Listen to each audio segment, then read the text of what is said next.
কোরবানি ওয়াজিব। বর্তমান সময়ে একজন মহিলার কাছে যদি কিছু স্বর্ণ এবং নগদ জমা টাকা, এই 3 দিন 10ই জিলহজ মানে কোরবানির দিন এবং পরের 2 দিন, এই 2 দিন 3 দিনে যদি কোনো মহিলার কাছে কিছু স্বর্ণ আর কিছু জমা টাকা আছে, মনে করেন মহিলার কাছে 1 ভরি স্বর্ণ আছে, 10,000 টাকা আছে, এ অতিরিক্ত টাকায়, মহিলাদের এত অতিরিক্তই, এ বেটি কিডি দিয়ে বাজার করবো নি, জীবনও করতো না, বাপরে বাপ, চিনি না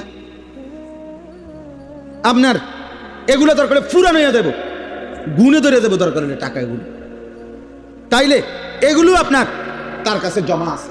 তাহলে এই 10,000 টাকা এবং 1 ভরি স্বর্ণের দাম একসাথ করলে 52.5 ভরি রূপার যেই দাম, এই 52.5 ভরি রূপার দাম যদি 1,000 টাকা করে বড়ি হয় 52,500, যদি 1,500 টাকা করে রূপার বড়ি হয় তাহলে 52 অর্ধেক কত, 26,000।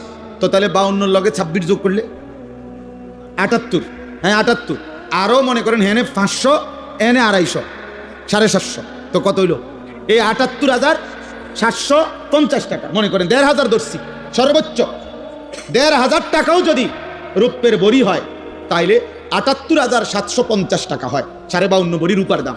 তাহলে এই পরিমাণ টাকা যদি স্বর্ণ এবং ওই জমা টাকা মহিলার এই দুইটা মিলাইয়া যদি হয়, তাহলে এখন স্বর্ণ 1 ভরির দামে তুমি 1,00,000 টাকা, তাইলে স্বর্ণ এবং ওই টাকা মিলাইলে 78,750 টাকা হয়েছিনি, ওই আরো পার হয়ে গেছে কত আগে।